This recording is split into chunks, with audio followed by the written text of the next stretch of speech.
Hey, this is Phil Vischer. We're back with the Phil Vischer Podcast. I am here with Sky Jatani. Hello, Phil. Hi, Sky. And Christian Taylor. Hey, Phil. Hi. Have you worn that before? No. Because it's also, well, it's not geranium. No, it's very orange. It's kind of salmon. It's kind of coral. It's coral. Isn't it more coral? Why do we always begin every podcast talking about the color choice? You know, it's interesting. He loves color. Did anyone notice? But he doesn't wear it. This is a different shade of gray than my typical. This is a lighter gray. Okay. You're like Eeyore. For all you listeners out there, I have several shades of gray, and I'm wearing one of them. Do you have 50? No, we're not going there. I got a request to do the theme song as Batman, which I assume would be Christian Bale's Batman, because I don't know. And so I tried to do it in the car as I was driving over here, and it turned into Ralph the dog from The Muppet Show, which I thought was more interesting. Go for it. So, hey, it's a podcast, Lyndon here. Hey, it's a podcast. What? That's not even the words. Yes, it is. It's a podcast. What do you know? Yeah, what do you know? I was thinking Well, Ralph the dog. What does Ralph the dog know? Hey, it's a podcast. Apparently not the what lyrics. do you know? Hey, it's a podcast, so there's no video. Hey, it's a podcast, so Lyndon here. And you can imagine this is also Batman in his advanced years. Mm-hmm. Phil Vischer Podcast starts right here. We'll talk to Sky. Hi, Sky. Hello, Batman, The dog. Ralph. And Christian, too. hello, Phil. And maybe a guest. Nope, I hate him backstage here for you. See, dogs eat guests. Everybody knows that's why you have to be careful. You have a separate dressing room for dogs. Hey, it's a podcast, so Lyndon here. The Phil Vischer Podcast starts right here. The Phil Vischer Podcast starts right Here. What would Batman be like in his later years? Pretty cranky. Yeah, I think so. I'm thinking, because he was never happy in his early Back in my years. day, we had male Well, if he sidekicks and no one asked actually any questions. Got together with what's her name and, you know, settled down and had a family, he might be What's her happier. name? Lois Lane? No, I was going to say Lois Lane, and then I was like, wait, wrong movie. No. What is her name? Who is the significant other in Batman? Was there one? There were different ones. And he always had this flirt going with Catwoman. Yeah, he was not monogamous. Oh, wow. Phenomena. Okay, we got some stories. We actually have quite a few stories this week, so we're going to jump right into it. We got a nice word. We got a shout out. And I think that means that we're for real now. We're a real podcast. We've arrived. Yes, the Gospel Coalition website posted a little story on 7 podcasts you need to check out, and we were one of them. Yes, we were. We were one of them. Yeah, What's the Gospel humbling. Coalition, Sky? That's a good question. The Gospel Coalition is a website and a network of church leaders who are very aligned around Calvinist reform theology. We're in with the Calvinists. Apparently. So it's John That's Piper interesting. and, of course, Tim we're Keller. predestined to have such a... Yeah, so we really shouldn't be Roll. surprised. It was all preordained. I actually am surprised, considering how sort of on the edge we are. It was, well, they're maybe a little more progressive. I don't know. John Piper's not really on a progressive side. He probably doesn't listen to us, I'm No, guessing. I don't think John Piper's ever heard our podcast. It'd be fun to have Tim Keller listening to our podcast. I'd like that. You know, I hate to say this, but I'm guessing he has better things to do with his time. Is that bad? Am I not endorsing That really our own hurts. podcast? Sorry. But anyway, and they gave us a good quote, and the good quote was, "Big tent evangelicalism has never been so fun." Woo! Big tent. Now we have something to put on our poster. That's right. Big tent evangelicalism, or our never T-shirt. been so I don't fun. think that describes us Gospel at all. Coalition. What does? Why not? Well, did you read our listener feedback? How big is your tent? Yeah. Yeah? I mean, We have a big tent. By the way, thank you all. Yeah, thanks for all the feedback. It's you a gave big, us lots big of tent. feedback with lots and lots of food and It's a Xboxes. big tent. Are there Xboxes You in can heaven? play football in there. I don't There's think something better. There's the Y box for J-box. Yahweh. Jesus The box. YWH. How do you spell Yahweh? First of all, you don't spell it with English letters. I don't know how to spell with not English So letters. just let it go. I'm going to go on. Next week, next week's podcast may be a normal one, but next week we are all at the Okoboji Lakes Bible and Missionary Conference. on the road. In Arnold's Park, Iowa, and they're doing a live podcast. Well, no, it's not live, but I mean it will have a studio audience, a podcast audience. I don't know what it is. In a middle school in Arnold's Park, Iowa, we're going to stage a live podcast Sunday morning, the what date? Third. Sunday morning, the 3rd of August in Arnold's Park, Iowa. If you're in the neighborhood, swing by. What time? I don't know. Sometime in the morning. Let's say 10 a.m., but I'm not sure. But don't, skip church or anything to come to a podcast. Yeah, don't skip church. Wait, it can't be at 10 because that's when they have a service. Maybe they want to keep us away from it. Is it at 9? Are we going to do it at like 7 in the morning? Because I don't think we're going to be good that early. Okay, we'll have to figure it out, and we'll have to get back to you on that. But it may be audio only because I haven't decided whether I actually want to try to bring cameras out and videotape it. That seems like more trouble than it's worth. And the setting would only be a middle school classroom, which wouldn't be very appealing. Right. But then I'll just have to describe what color Christian is wearing because you won't be able to see it. So we'll see if that happens or not. Maybe it will. We also have big news. Sky released something new. An experiment in postmodern publishing. That's right. Yeah, so... in big tent evangelicalism. No. Right. It's the most fun you can have in postmodern publishing. There you go. What is it? On August 1st, which is this coming Friday, we'll be launching the With God Daily Devotional. So this is a... So it's like a big book, like My Utmost for His Highest, and every day I have to open it up and turn to the next page? Maybe someday.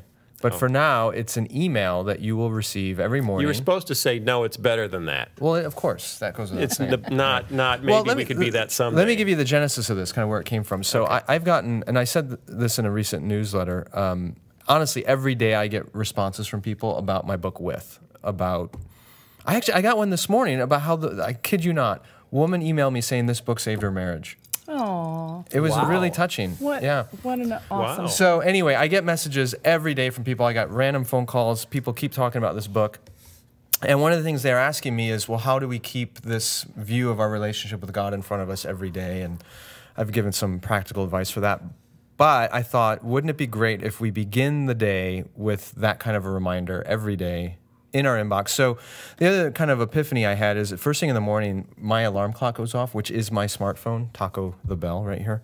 And that's quite an industrious little device. yes, it is. It is. But then I do something bad, which is I start looking at my emails, which is always just spam. It's ridiculous stuff you get. Or I check the headlines and it's, bad news. Bad news. From Gaza. Vladimir Putin killed someone else. You don't play Clash of Clans? 'Cause No. That's what I do. But when you wake up, you play Clash of Clans? I have to check and see if all of my stuff has been upgraded yet. And when you're in a clan war, you need to make sure that, Case in point, we haven't even gotten out of bed yet, and we're already filling our minds. wasting time. Exactly. We're wasting time. We're wasting brain cells and all this sort of stuff. So I thought, what if I take the great feedback I've gotten from With and the need to start the morning in a much better way, and I combine them? So what I'm going to do, and this will be kind of a discipline and a challenge for me, is every day I'm going to write a devotional. And it'll be, 200, 300, 400 words max. Some scripture references that you can link to directly from the email, and then a prayer, a historical prayer of the church, which I'll be taking on a weekly basis, and it'll be in your inbox probably before you wake up in the morning. So if you check your cell phone first thing in the morning, you can begin your day by reading through this meditation and focusing on how you relate to God and the world, and then that will go every day. I'll have one. That sounds awesome. How do we get this? You can subscribe. This must cost a lot. Oh, it'll be very, very Because Sarah expensive. Palin just launched her own network, which is $10 a month to hear her talk occasionally. Well, How much does it cost to wake up to a devotional from Sky delivered to my own phone? How much could that cost? You could either spend $10 a month to get input from a half-term governor of Alaska, or you could begin your morning with God every day for just $1.99 a month. What? I know. It's That hard to believe. seems like a major bargain. That seems too good to be true. It really does. Doesn't it? So, guys, here's the deal. Part of this is Maybe we should charge $1.99 for our Because podcast, too. $2 a month, that's like a third of a cup of coffee at Starbucks. It's like 7 cents a day. I didn't about do it that that way. math, Yeah. but sure. So here's the deal.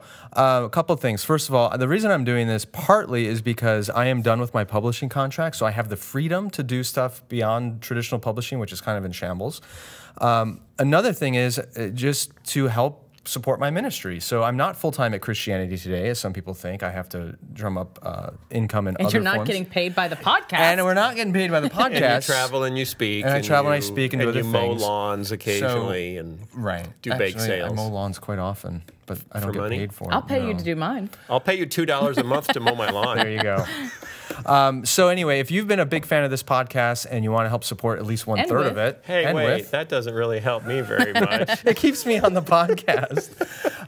Anyway, go check it out at my website, justskygitani.com. There's a link there for the devotional, or justskygitani.com/devo. How do you spell Sky Gitani? SKYEJETHANI.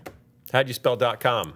.com Fantastic. /Devo. So go DEVO. check it out. Help Sky. Look, he's so malnourished, his hair is falling out. Yeah, it starts August 1st. So if you sign up now, the emails will kick in this coming Friday. I sure hope that you have written in advance, because that's going to be a lot of pressure. Yeah, it is going to be a lot. I've written some in advance. Is it 7 a week or 5 a week? It's every day. You don't even take off the Sabbath? I don't even take off I the bet Sabbath. you he writes it before Sunday. But what I'm better. trying to do is keep the flexibility to jump in and make... if something significant happens in the world, I want to be able to jump in and Right. write timely ones that Like reference... something, say, involving the Kardashians. If something comes up and you think, wow, that changes everything. I'm going to go out on a limb for him and say, I don't think that's what he's pray going to for the write about. Kardashians. I got to change next week's lineup. Right. So if you're a fan of With, some of the themes you'll recognize, but they will not involve Kardashians. Speaking of Kardashians, Oh, gosh. I have, and okay, 2 things happened in the last week that are reinforcing certain rants I've gone on in the prior, Only 2? prior year. Okay, maybe actually more than 2. Come to think of it, numerous things happened in the last week that reinforce concerns I have about the direction of Western civilization. Lay it on us. Well, Kim Kardashian, I don't know, she made a little news because she's Instagramming pictures of herself sunbathing, like in her own backyard, How did...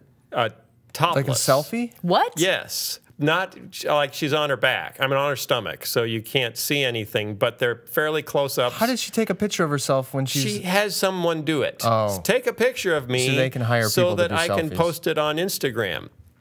And Why are you following her Instagram? I didn't. It was news somewhere else. This is news in America. Oh, okay. Kim Kardashian tweets scared racy me. photo of self in backyard. And Miley Cyrus, not to be outdone, posting on or tweeting to her fans. She went for a hike in the desert somewhere. So she had a picture. Had someone take a picture of herself topless from the back, going like holding her hands up to the mountains. So she's flashing the mountains.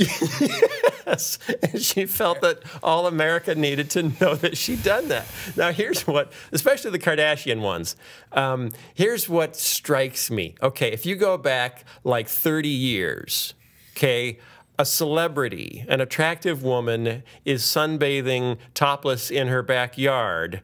Typically, some paparazzi or some Peeping Tom. some ne'er-do-well would sneak through the bushes, climb over the fence, try to get a picture to sell to the public. No one has a chance to do that anymore because the celebrities are taking the pictures themselves and posting them themselves. Is this like a grand conspiracy to get the to ruin the paparazzi's Well, no, whole... they still had the economic- opportunity to take the pictures from the front, which, could have happened. Well, But you know half what? of them are doing that too. Let me just say, I just read an article about how the DSMV, or I don't know who makes what? that up. What? The Department of Standardized Motor No, Vehicles? no. The manual that Oh, yeah, yeah, yeah, yeah. catalogs Yes. psychological... Yes, the DSM. I think. DSM. Yes. Okay. So I was getting that confused with the ESV, I guess. Yeah, that's okay, so okay. the DSM. Anyway, I need to buy a vowel. What? they have just categorized a new disorder, What? and that is the taking of selfies. That's a mental Okay. disorder? It is now a mental disorder, and there If are you can't stop. there are metrics where it's Yeah. this much amount of Where is time. Kim and Kardashian on the DSM metric of selfie disorder? I think she's pretty up there, as is Miley Cyrus. Well, isn't it just a manifestation of narcissism? Yes. Yeah. There's- But that in itself has become so pervasive that they have now decided that they are going to label it a disorder. See, and for me, this goes back to the value of women has. It's women's liberation, and then what has happened with with pornography and sexualization. They've all kind of mixed together, and it's now this: you're liberated if you are sexy and in control of the distribution of your sexuality. And that's, so if someone else takes a picture of you and they distribute It's it, bad. You're a victim. You're a victim. If you take the picture of yourself and distribute it, you have power. How about everyone just leave their clothes on and put the phones away? Good rule. I don't understand what's happened. Well, it's a search for significance. Did you I hope you didn't see last week the new album cover from Nicki Minaj. These are things that I just We just set don't my pay clock attention to for. those, sorry. Okay. Why would I care? Okay. Why do you care? Why do you care? It came up in my news Oh, this feed. is your excuse. What news are It you came up in watching, my news reading? feed because again, it's like the other pictures. It's raising eyebrows. I think I'm in the news feed of things that are raising eyebrows. And she's facing away from the camera. She's wearing nothing but a G-string. Oh, great. Yeah, It's like anal floss. she's- Sorry. that's the name of my new blog. It's Phil Vischer, anal floss, and she's crouched down like she's going to the bathroom, or I don't know what. And she's looking back over her shoulder, and it's ridiculous. And something else has happened. Okay, What? We've decided. Okay, my 17-year-old daughter I was working out with her at the gym, and she says I have to do leg press. And I said, why do you need to do leg press? And she said, because I need a bigger butt. Right. It's like, whoa, when did that happen? I have never in That my happened life. from That's what you J-Lo. actually. That's a sentence. That all goes back to J-Lo. That is a sentence I hope I never hear from my daughter. I have never heard a woman say, I need a bigger butt. But this is... And she cannot lie. But this is... And that's the thing that strikes you when if you glance just momentarily. Do not Google Nicki Minaj's new album cover. Don't. If you're doing it right now, stop it. Wow. Stop it right now.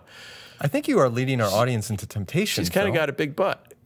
But like big butt in the new stylish way, I Well, guess. when Is it you- like ties get wider and narrower, now butts are inflating? Because I told my daughter about this album cover, there should be a bicycle pump next to her, attached to her hind well, end, I will because tell she you looks this. inflated. You know that they do make prosthetic devices. I know. In order I see to him in shape. Sky Mall. Yeah. Which, no relation.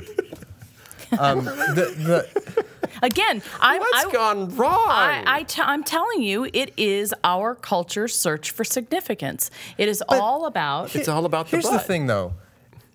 The easiest thing in the world to do is take off your clothes, right? It takes Not no. if you have arthritis. Well, wait a minute, though. It really takes no skill or ability whatsoever. So if you're getting attention simply because you're naked, Yeah. that is like the lowest form of accomplishment. It's not, but lots of people could be naked and not get any attention at all. The fact is that you're revealing your sexuality and you have highly I mean, you have a good body. yes. That's our friend Andy Crouch from the podcast and Christianity Today. He doesn't have that good a body. No, but he does this thing about clothing. I've heard him do a talk about okay. God's gifts to humanity and how he was at some beach in Greece or something or other. There were a lot of people, and how for like 98% of the population, clothing is a gift from God. Yeah, you don't want to see. You don't want to. But we've turned that upside down, and we've created the impression that you are good looking for the purpose of exposing yourself, and if you can't expose yourself and have people like it, you have no worth. But That's either way, what we're saying. It's do something meaningful.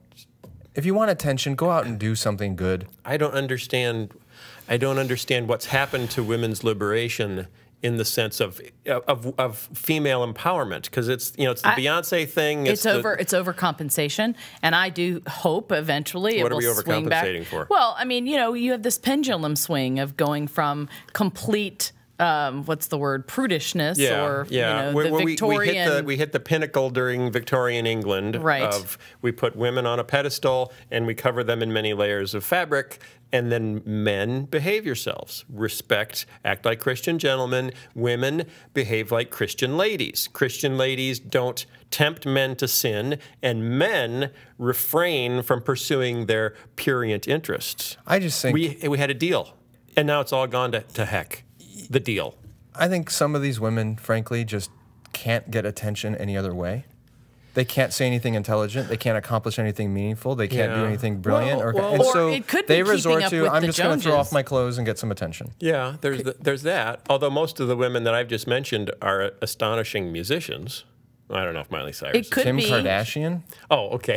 Well, it could be keeping up with the Joneses. Madonna started it way back then, and like you said, not to be outdone, Miley Cyrus released her own thing. Right, I gotta one up the shock thing. Right, it's being on the because at the same time we're hearing more and more stories about sexual assault on college campuses. And this week, what's this week's story? Sexual harassment at ComicCon. What happened? I missed this one. That's a bastion of purity and wholesome thought.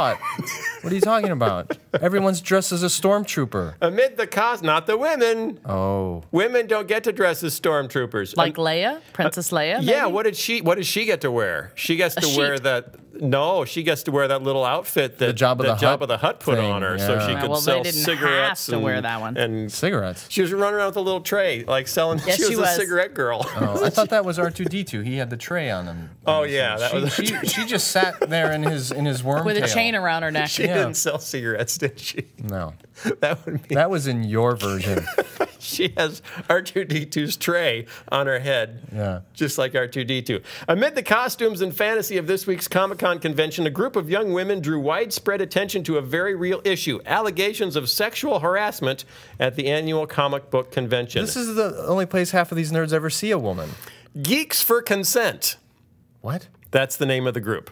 Geeks for Consent, founded by 3 women from Philadelphia, gathered nearly 2,600 signatures on an online petition supporting a formal anti-harassment policy at Comic-Con. Conventioneers told Geeks for Consent they'd been groped, followed, and unwillingly photographed during the 4-day festival. Okay. But how are they? Were they in costumes? Yes. They're dressed scantily. Like comic book women. Like Wonder Woman. See, here's the thing. Have you seen the new Wonder Woman picture? I think... No. You're taking this off track. Stop it. Okay, sorry. You've seen a new Thor? Thor's going to be a woman in the next series? No, I'm talking about movies, though. Oh, no, I haven't seen that, and I don't care. Here's the thing. The world of comic books, historically, is a world created... What on earth? That's my wife calling. Answer. Put her on the podcast. We'll see what she has to say. I forgot to turn on my airplane mode. Thanks. Sorry. The world of comic books historically is a world created by men. Okay, can we agree on that? Yes. Historically? Yes. Historically, there may be some comic book for artists men, actually. today created by men for men. Every comic book hero is basically a male fantasy of some kind. It's either... Now, we are speaking in generalities. Can I pause that thought for a second? Okay. You want to take your phone? No, because what about Wonder Woman, really? That's a male fantasy. Men did not read Wonder Woman when it first came out. That was created for girls. No, it wasn't. You're making that up. Didn't Wonder Woman emerge during World War II? When she came out in the television... No, I'm talking about comic book. World War II. Yeah. That wasn't for girls. She was for the... No, I don't think girls read comic Jane books. and Johnny go to the comic book store. Why was she wearing what she's wearing? Why is she... Because look at the early... What did you expect her to wear? Even the male comic book figures had skin-tight muscle outfits on? Yeah, but they didn't expose skin, and they didn't have, like D cups. Because... It was a stereotype of female... It's a stereotype. Yeah. It's a male fantasy. It was drawn by men, that's fantasy woman. Okay, Superman is what men want to be. Wonder Woman is who men want to have. Yes. That's basically... So now... Comic-Con gathers all these men together, and then women, to be a part of it, dress up like those models. You're dressing up as what men fantasize about. And then you're surprised when they're following you around taking pictures of your butt. But they should be controlling themselves. They should be. And we're back to the exact same thing. We had a deal. We could dress however we want, and you won't do anything. What's creepy, though, is when they're like green-skinned. Yeah. Or blue or something. They're all weird. I wonder if you're less likely to be harassed if you have a different color skin. If we could do a test, if you're green. I bet you're more likely. Blue, because it looks like not real skin, so you can touch it. Well, it's like, certain insects are attracted to certain colors, like flower colors. Yeah. Because they see them differently. And I think nerds are attracted to certain skin colors that are only in comic books. Have you done any research into this at all? Or are you just... Yeah, I think once again we are speaking into what we know nothing about. It's like when we talked about the Chive. Remember we talked about the Chive? Everyone, a few months ago, it's a website that's a community where girls send in racy pictures of themselves and guys applaud like seals. They love it. That's my favorite way to applaud. I was doing that around the office earlier today. And then they have gatherings. So this is working. Girls and they asked I forget which newspaper interviewed them, said to girls, why do you do this? Why do you take racy pictures of yourselves and then send them in to be posted online? And they said, we like the attention. We like the compliments. Right. That was It's pretty simple. That's my point. So then they had gatherings. So let's have a little local gathering of this chive community in Boston or Chicago or wherever. And not many women showed up at them, but the ones who did, some of them complained that they got groped. And when they said, hey, what are you doing touching me? The response of one of the men was, well, I've already seen your pictures. You know, which is like, so he has a different idea of the deal that's been struck. It's like, you are open to my advances because you're inviting them with your pictures. Her idea of the deal is, I will give you this much and you won't do anything further than that. You won't come near me. You'll just admire me from afar and tell me how attractive you find me. But you won't do anything about it. And that's the confusion of taking pre-Victorian female sexuality and mixing it with Victorian male sexuality and then rejecting Victorianism entirely. Well, this gets into that gray area, though, well, she was asking for it. I know, it's all Or she said no, but she didn't really mean it. And it gets into all that nastiness, whereas you can never justify. No, but that's not the point. Yeah. You can never, I mean, people shouldn't steal cars. You know, because they'll say, hey, I should be able to wear this and not have anyone bother me. Well, yes, you should. You're right. But that's not reality. But let's wake up and actually look at the world we live in. You know, 20% of girls get sexually assaulted in college. That's the world we live in, and it shouldn't be that way. No, and no one should steal cars or rob banks. But a lot of critics would say the problem lies with the men or with the boys, and they're the ones who need to be dealt with, not what the girls are doing or what they're wearing. You shouldn't infringe on the girls' liberties. You should teach self-control and restrain. And how do you do that exactly? I got in trouble the last time we had this conversation, so I'm not. So the only female at the table isn't willing to speak up on it. No, I mean, again, and people shouldn't steal I think you make a very good point. So you should be able to park your car with the keys in it anywhere you want. You should be able to. I think you make a good point, which is there is an agreement that we are functioning under. The underlying unspoken agreement is that women feel like they should be able to share whatever they want and expect to be respected. And men have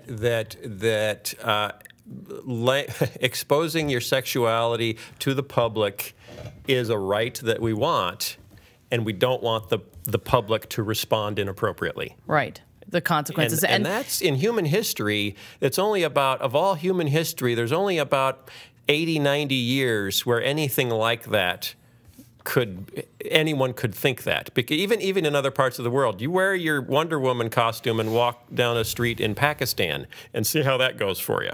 Right. In India, get on a bus in India dressed as Wonder Woman. It's not going to go so well. So good luck. What are they doing at ComicCon then? Are they putting any? They're reminding people of their policy against any forms of harassment. And there should isn't that just the law? It just do you have to have a policy? We have an making people uncomfortable. Don't make, if a girl is running around the trade show floor in her underwear, try not to make her feel uncomfortable because she's playing a role from a video game. That's kind of the message. That's great. It seems a little bit ridiculous. Does it seem a little ridiculous to you? A little bit. But you know, here's the thing. Why do we expect anything else in this day and age? I mean, where our culture has come, you know, I kind of expect that. Where does it go from here? See, and I wonder when we have more generations of young men that have grown up their entire lives viewing porn, you know, where it's just normative. How does that affect their behavior? You know, we really need to have Bill Struthers on the program. We do. Who is that? Remember, he's at Wheaton College. And he's an expert on something. He's a neuro researcher on human sexuality, and he's been doing research about how male and female brains are changing because of their exposure to pornography. Yeah, I really do find that to be an interesting question, because think about other places where it is more, except nudity is more normative, like Rio, you know, in Brazil, or in France, you know, on the Mediterranean, where you have a plethora of nude beaches, and kids have grown up like that for a long time. But they have the deterrent of hairy armpits. Not in Brazil, I don't think. But you know, or the same thing in Germany, where alcohol, or in France, where alcohol is very normative, and kids have it with dinner. Give your baby a beer day.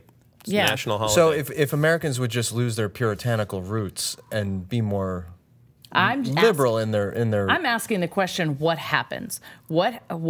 How do people view sexuality? How do they get by? Well, one thing that happens, at least in the references to Europe, is as Europe has become more and more loose in its morals and has distanced itself from Judeo-Christian ideals, the marriage rate has plummeted. Because so have birth rates. So not only are people just getting divorced, they're just not even getting married. married. Well, the divorce rate has plummeted in Europe too, because they're not getting. You got to get married to get divorced. Right. It's very hard to get a divorce if you're unmarried. That's right. So I think that's something an equality I want to fight for. Right. There just isn't the same barriers on sexuality and sex outside of marriage and adultery that there are in the United States. So how has society been affected that way then?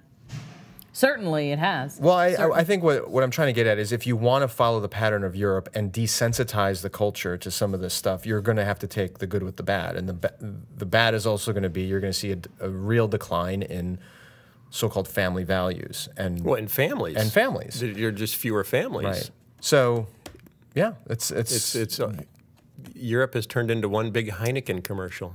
Just everybody partying. Well, that's where all the Swedish bikini models come from, right? To populate those ads. Sweden, right? Right. I think the Swedish bikini models come from Sweden. Something like that. When last I checked, except the Dutch ones. Okay, I got another story that I think is really interesting that I'm going to move to. In the Huffington Post, a woman named Ashley Allen wrote a column, and it's really interesting, and I wanted to read it. It's entitled Losing My Religion. And I'm going to read a chunk of it. She writes, "My relationship with God has always been complicated. When you grow up with a mom who frequently converses with God, and those conversations often lead her to pack up all your stuff and move somewhere overnight, you might occasionally want to give God the finger, and not the your number one finger. Now, before you go condemning me to hell, try walking a day in my childhood shoes. Try living in a cultish community of charismatic Catholics. Try having a mom who dressed like a nun for a year. Try also living with a real nun, random families, and or college students who were cuckoo for Cocoa Puffs over Christ.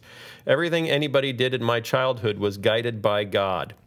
I can't even imagine what my father, who divorced mom when I was 1 and was raised a North Carolina Baptist, was thinking back in those days when he'd come to pick up his 2 daughters and was greeted by all sorts of nuns, holy rollers, and an ex-wife wearing a nun's habit. By the time I was 15, my mother was remarried and we were no longer living with nuns and college students. Although mom was still a devout Catholic, she no longer had time to attend Mass every day. My mom and stepdad had lots of financial struggles, and with 4 younger siblings, my responsibilities around the house quadrupled. After some major arguments with mom, my older sister and I decided to live with our dad and new stepmom, who lived 10 hours away. For several months, we made an effort to attend Mass on Sundays. After a while, though, those efforts just faded away, as did my relationship with my mother. One day, I woke up to realize my old world, fraught with visions, miracles, and faith, had permanently fallen away. 20 years later, I had a better relationship with my mother, but no beliefs whatsoever. In coming to terms with the strangeness of my upbringing, I felt the wool had been pulled over my eyes for years, and when I finally pulled it off, it left no remnants. I was a mother of 3 sons by then. One night, my oldest son, at 5 years old, clutched at me and cried, "You're going to die someday, Mommy. What will happen to me? What about when I die?" I felt the room spinning and my heart pounding, and as he gasped for air, I did too. What should I tell my child? That there is nothing more than this? That there will be no comfort for him to cling to when I die? That when he dies, he will be cold and lifeless and buried in the ground, and that will be the end of him? I held him and rocked him, and I searched for an atheist's words, but they didn't come. I told him, for the first time in his 5 years, about the existence of God, about a place called heaven, about his soul living there forever and ever. I didn't get into Jesus, resurrection, the saints, spirit, speaking in tongues, apparitions, all of the noises from my own childhood that had ended up finally deafening me and distracting me from what was in my heart. Because what was in my heart as a child, when the lights went out and I was left alone in the silence of my room, was a presence comforting and calm, someone who had always been with me, keeping my fears and worries at bay, someone who was there no matter which house we moved to, no matter what chaos each new day could bring. Maybe that someone was still there. My eyes filled with tears, and I taught my son an old and simple prayer, the Our Father. And after we practiced it a couple of times, I went out of the room and brought back a cross I'd inherited from my grandmother. I didn't go into the meaning of the object, only that it was known worldwide as a symbol of God's love. I placed it on my son's nightstand, tucked him in, and kissed him goodnight. The last thing I saw was his little hand reaching out to pat it for reassurance just before I turned out the lights. That's so powerful. Kind of makes me cry a little bit. I know. So I read a book earlier this year that this article reminded me of. It's called How the West Really Lost God by Mary Eberstad, something like that. Anyway, her research was really fascinating because she said that the narrative we want to believe is that our cultures are becoming more and more secular, and that as a result, there's less marriage, and as a result, there's fewer families with children. And she digs into the research and says, actually, it's the opposite, and that it's the loss of marriage and childbearing that is resulting in a decline in religion, because there's a direct correlation between people living in households with children and religion. And what you see in this story is exactly that. If she hadn't had those children, she probably would have remained in her unbelief or atheism, whatever it is, but it was the thought of this little boy needing to be comforted with answers about death, answers about what happens to you when you're gone, what happens to me when I'm gone, that brought religion back into the fold for her. Right. So we can, as grown-ups, we can muscle our way through lives without meaning, but we don't want to hand them to our kids. That's right. And that's where it gets tricky. I did...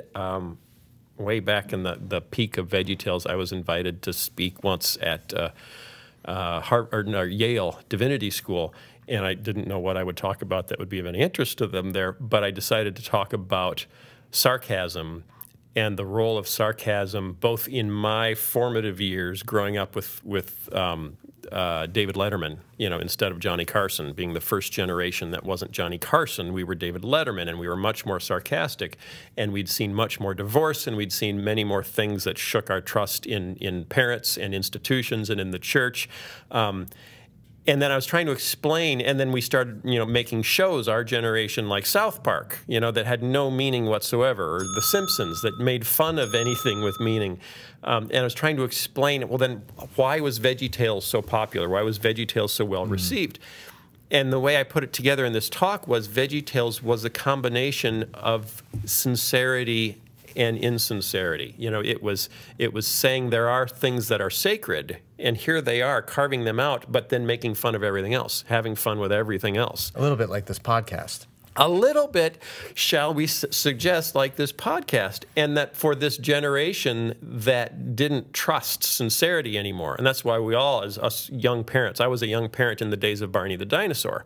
Barney the Dinosaur was universally despised by my generation. Our kids liked it because our kids didn't know you weren't supposed to act like that. Our kids didn't know you were supposed to be sarcastic. They hadn't learned sarcasm yet. You have to be hurt before you learn sarcasm. They just saw Barney the Dinosaur and just said, oh, I love you, you love me, we're a happy family. And I'm like, oh, well, who doesn't like that, I guess? But we didn't trust the guy, because if you're that sarcastic and that purple, something's, If you're that genuine. If you're that genuine, you're that genuine, something's obviously wrong with you. But it was when my generation started having kids, and then you look into the eyes of your kids and say, okay, what value system am I going to hand you? What do I have to pass on to you? Is it simply like Beavis and Butthead or South Park, that life is a joke?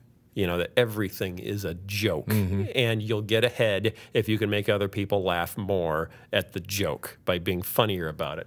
But you don't want to pass it on to your kids. And so my generation was scrounging around for something that didn't take things too seriously, but didn't make everything a joke.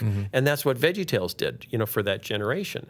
So when I look at this woman, I see someone like that who's given up on everything until you look in the eyes of your child and say, I need a belief system that has meaning in it to pass on to my child. Here's my question, though. as the church, how do you reach out to people like that?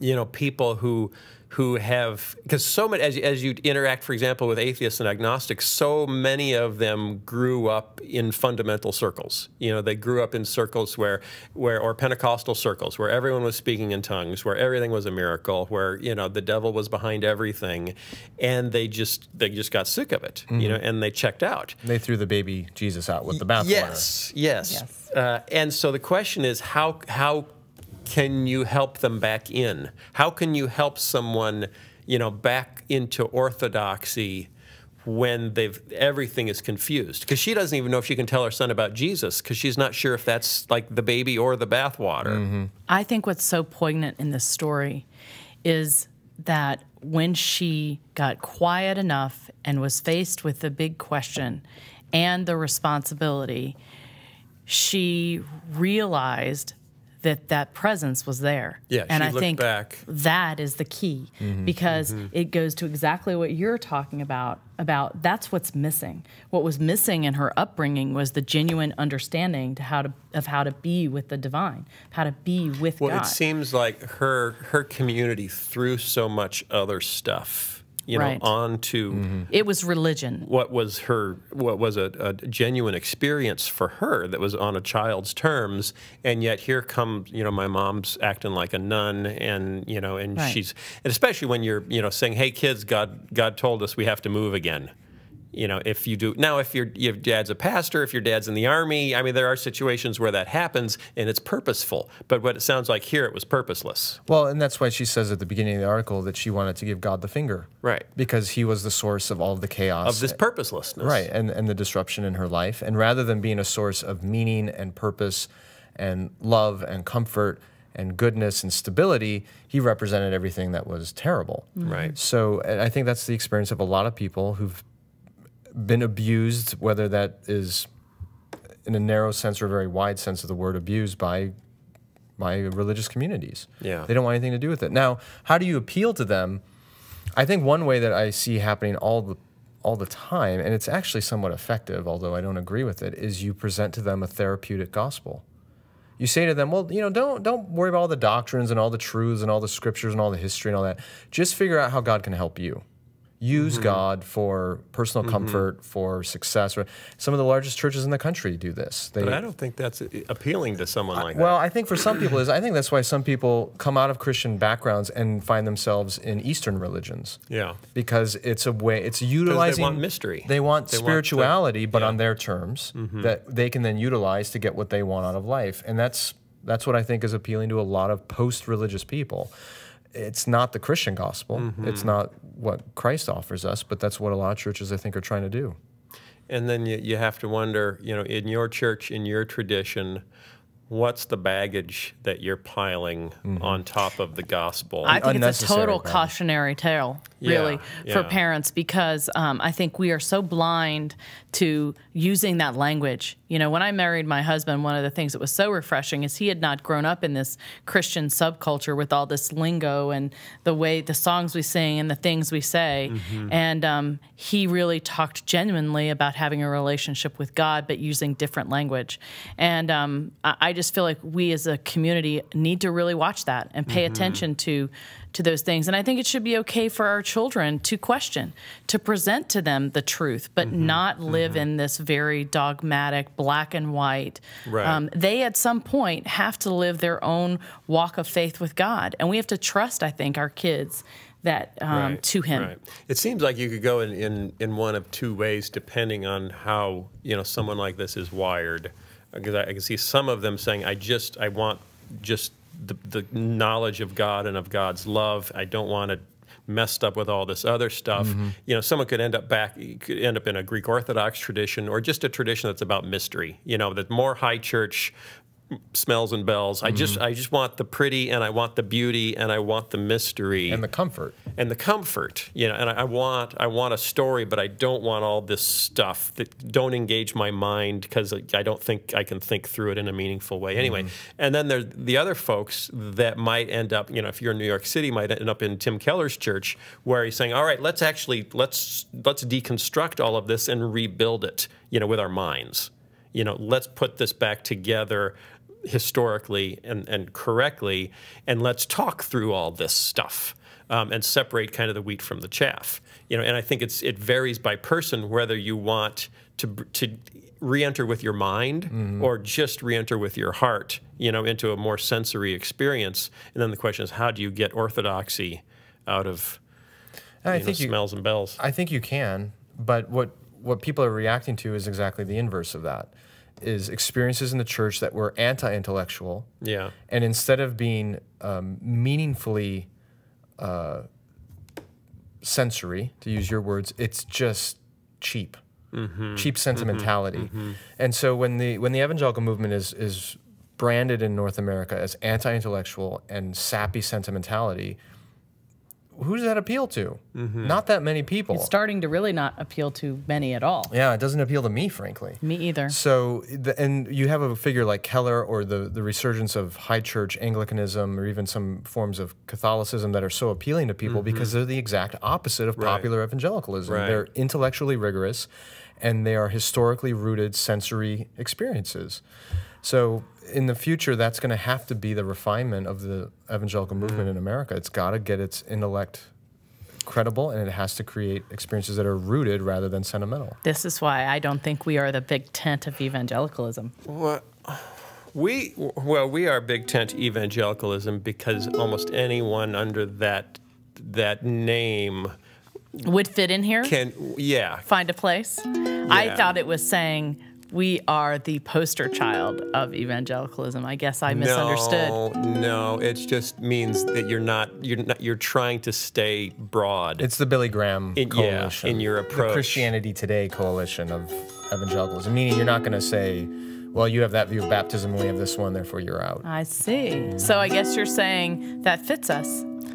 I'd like to think so, because that's a goal. That's a goal, and most of the feedback would suggest that we've done that well. I've only seen, I saw one letter that said, could you try to be more liberal, represent the liberal side more? And it's like, well, we are who we are. And, I don't think any of us are terrifically liberal in the broad political sense, so doing my best. Well, and we are still processing all of your feedback. It's it's wonderful, and if there is still more, we will take it. And we've been talking about it, and we still have a lot to read. So thanks for weighing in. And what should I sing about? Nicki Minaj. No, not Nicki Minaj or Kim Kardashian. Let's just pretend we didn't talk about that topic. You do Sir Mix-a-Lot on that ukulele.